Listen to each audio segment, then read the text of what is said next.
Energoprojekt Katowice to dla mnie przede wszystkim ludzie. To przede wszystkim ludzie. Ich wiedza, pasja, doświadczenie, połączone z kreatywnością, lubiących nieustanne podejmowanie wyzwań, posiadających niezwykle wysoki poziom wiedzy, doświadczenia oraz zaangażowania. i zamiłowaniem do wykonywania pracy. To emocje. To dla mnie miejsce na realizację własnych zainteresowań i ambicji zawodowych, gdzie można zdobywać doświadczenie i rozwijać umiejętności oraz brać czynny udział w budowaniu polskiej energetyki. To przyjaźń. To odpowiedzialność. szansa na rozwój i osiągnięcie sukcesu, Praca stresująca, ale dająca satysfakcję. Ciągłe wyzwanie powtarzane od 25 lat. To dla mnie firma z rodzinnymi tradycjami. To całe moje życie zawodowe. Kultura firmy, kultura osobista, klasa sama w sobie. To moje miejsce na ziemi. To dla mnie najważniejszy projekt mojego życia.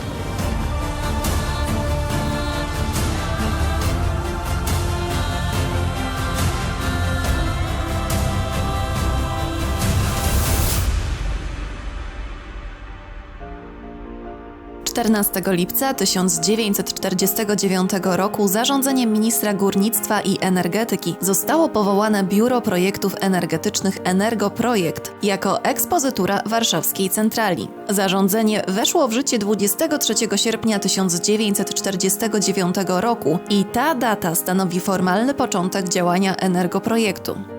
Początkowo Energoprojekt zajął się odbudową zniszczonej infrastruktury energetycznej Śląska. Następnie wybudowano m.in. elektrownie Skawina, Jaworzno 2 i 3, Łaziska, Siersza, Rybnik, Pruneżów oraz elektrociepłownie Kraków-Łęk, Poznań-Karolin, Tychy, Bielsko-Biała i Katowice.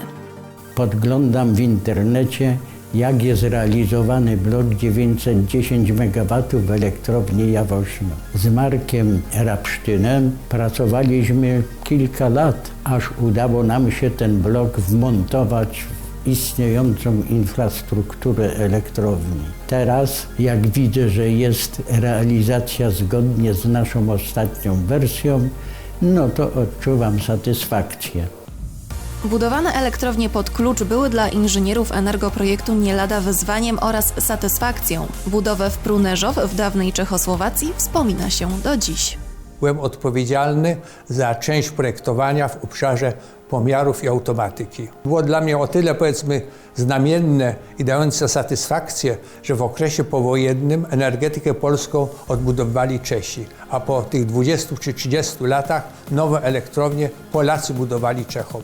Pierwszą siedzibą firmy był barak przy ulicy Sokolskiej. Z początkiem lat 50. firma otrzymała budynek przy ulicy Mickiewicza i Skargi. Dopiero w 1972 roku ze względu na ciągły rozwój firmy z inicjatywy dyrektora Szulca podjęto decyzję o budowie nowej siedziby przy ulicy Jesionowej. Pokaźny budynek od początku do końca zaprojektowali pracownicy EPK. Biurowiec ukończono na przełomie 1981 i 1982 roku. Doczekaliśmy się przejścia tu jako pracownia na pierwsze piętro, tu gdzie obecnie znajduje się dział kadr. Cały poziom to było do naszej dyspozycji, a nad nami prowadziły firmy budowlane dalszy ciąg budowy. Projektowanie znacznie różniło się wtedy od obecnego. Wszystkie rysunki wykonywane były ręcznie, ołówkiem na kalce technicznej. Następnie rysunki w ołówku na kalce były wykreślane tuszem przez kreślarzy. Na początku lat 90. nastąpiła radykalna zmiana. Wszystkie deski trzeba było usunąć, ludziom nie za bardzo się to podobało. Trzeba się było nauczyć nowych procesów projektowania komputerowego. I to był taki etap, który był dosyć uciążliwy, bo młodzi ludzie, którzy przychodzili w tym czasie ze studiów, to oni byli obeznani z komputerami, ale starsi ludzie, którzy pracowali, była to dla nich zupełna nowość i oni musieli się uczyć tego.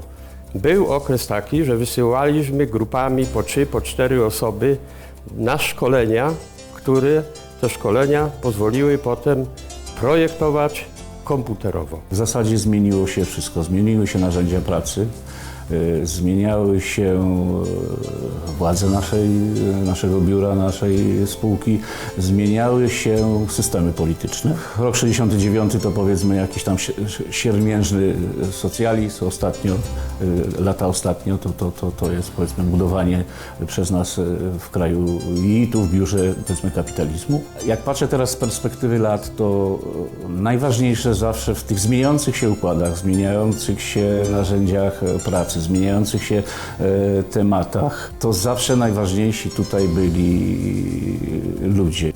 Pod względem organizacyjnym biuro przeszło drogę od ekspozytury centrali przez status oddziału terenowego aż do samodzielnej i w pełni niezależnej firmy. W 1993 roku przekształcono państwowe przedsiębiorstwo Energoprojekt Katowice w spółkę akcyjną. W 1999 roku firma stała się przedsiębiorstwem całkowicie prywatnym, niezależnym od instytucji zewnętrznych, w którym 100% udziałów posiadają pracownicy.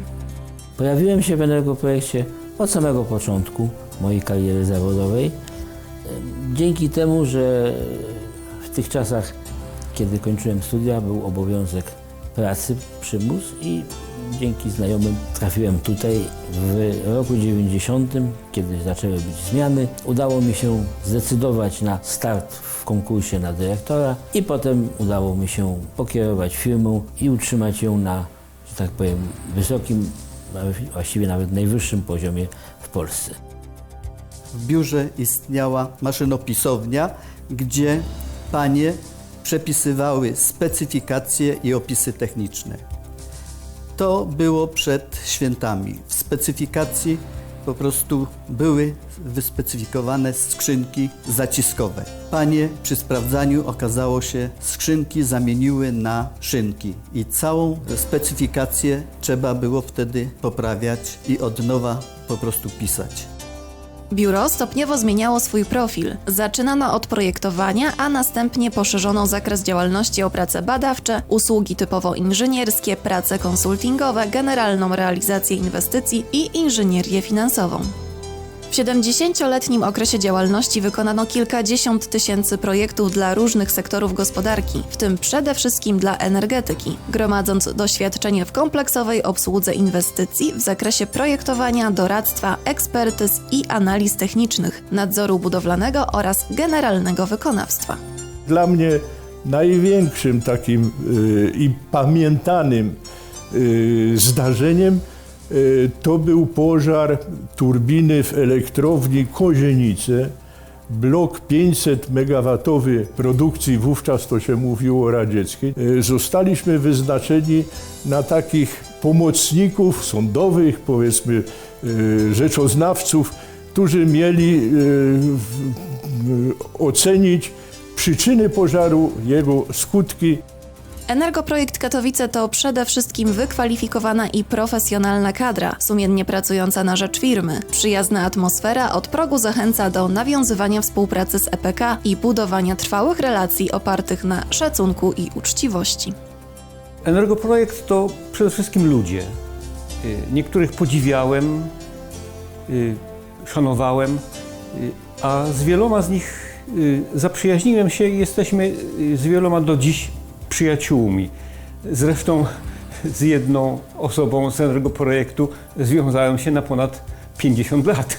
W mojej pracowni pracowała pani, która była bardzo energiczna, bardzo taka obcesowa, nawet można powiedzieć pyskata i kiedyś zdarzył się dzień, że miała dużo pracy do wykonania, a bez przerwy urywały się na biurku telefony. Ktoś do niej dzwonił z pytaniami, z informacjami i tak dalej. I widać było, że ona już ma dosyć tych telefonów i że zaraz chyba wybuchnie, jak jeszcze jeden telefon zadzwoni. I w tym momencie ten telefon zadzwonił.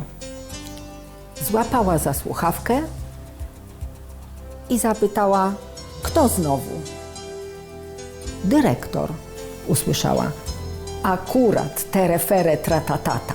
Była tak zdenerwowana, że rzuciła z impetem słuchawką o telefon i w tym momencie zamarła z przerażenia, bo zdała sobie sprawę, że w telefonie rzeczywiście był głos dyrektora Szulca. Zdarzyło mi się być w delegacji w czasach trudnych, w latach 80., kiedy w sklepach trudno było zdobyć różne części garderoby i pojechałem w jednych spodniach. I niestety w czasie wędrowania po obiekcie te spodnie mi pękły z tyłu od góry do dołu. Przerażony ubrałem jakiś fartuch roboczy i zdobywałem szybko igłę i nici, w miarę ciemne nici. Jako stary harcerz potrafię szyć również. Wykorzystałem ściek tak zwany za igłą. Udało się, ale od tego czasu zawsze biorę w delegację co najmniej jedną parę spodni zapasowych. Na przestrzeni lat Energoprojekt Katowice nieustannie się zmieniał i rozwijał. Dziś jest to jedna z największych firm projektowo-inżynierskich w Europie, która zatrudnia ponad 350 inżynierów i techników, specjalistów wszystkich branż o dużej wiedzy fachowej i doświadczeniu w projektowaniu konwencjonalnych elektrowni, elektrociepłowni i ciepłowni oraz w rozwiązywaniu problemów sektorów energetyki, chemii, przemysłu wydobywczego, hutniczego czy gospodarki komunalnej. Od początku istnienia jedno pozostało niezmienne. W firmie na pierwszym miejscu jest człowiek, co przekłada się na kreatywność, pasję i zadowolenie z wykonywanej pracy.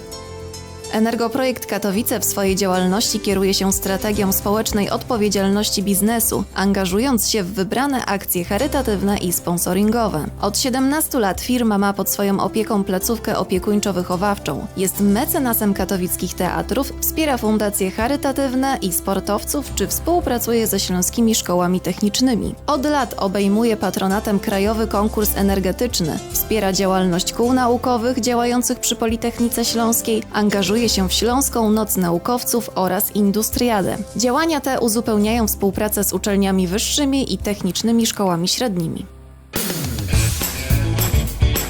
Wiedząc, jak ważna jest równowaga między życiem zawodowym i prywatnym, spółka wspiera pasje pracowników, w tym także sportowe. Bo żeby mózg był wydajny i dobrze funkcjonował, potrzebny jest ruch. Dlatego w EPK zachęca się pracowników do uprawiania sportu. Potwierdzam, że bieganie jest bardzo przyjemne, ale najprzyjemniejszy w bieganiu jest ten czas po bieganiu.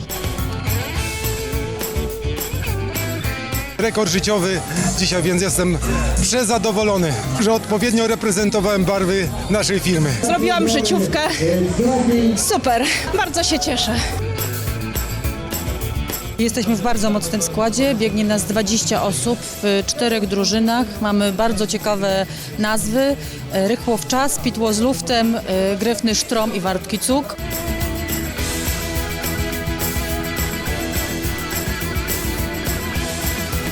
O czym się myśli? Chyba, żeby nie umrzeć.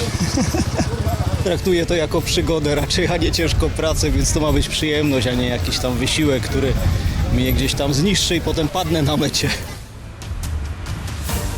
Energoprojekt Katowice to ludzie pełni pasji, a tą największą jest projektowanie przyszłości. EPK nadąża za zmieniającym się światem, nie poddaje się i wykorzystując ogromny potencjał swoich pracowników stale poszerza ofertę biura o kolejne sektory i innowacyjne rozwiązania, wtórując tezie, że przyszłość zaczyna się już dziś.